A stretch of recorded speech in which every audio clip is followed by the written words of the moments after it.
মাকে হত্যার পর ডিপ ফ্রিজে রাখা ঘটনার রহস্য উন্মোচন।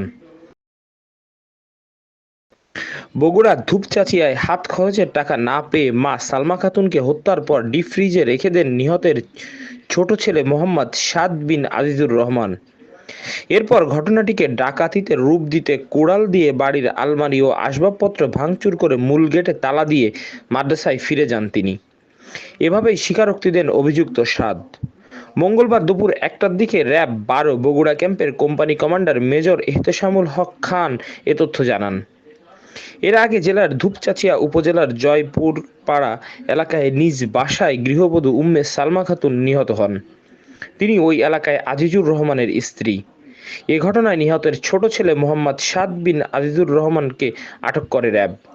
বগুড়া ১২ র্যাব ক্যাম্পের কোম্পানি কমান্ডার মেজর এহতেশামুল হক খান জানান, ব্যাপক জিজ্ঞাসাবাদের পর সাদ হত্যার বিষয় স্বীকার করে।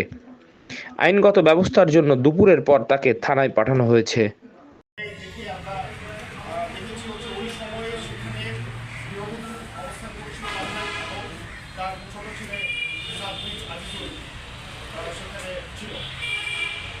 এবং তাদের বক্তব্য থেকে এটাও স্পষ্ট হয় যে আজিজা সাদ মানে ছোট ছেলে যে সাদ সেই হচ্ছে প্রথম আইডেন্টিফাই করে বাসায় ঢুকে যে তার মাকে পাওয়া যাচ্ছে না, সেই হচ্ছে আত্মীয় স্বজনকে জানায় যে তার মাকে খুঁজে পাওয়া যাচ্ছে না। তার প্রেক্ষিতে তার বাবা আসে, তারপরে আজিজুর রহমান, তারপর হচ্ছে তার মামারা আসে, সে হচ্ছে শুরু করে।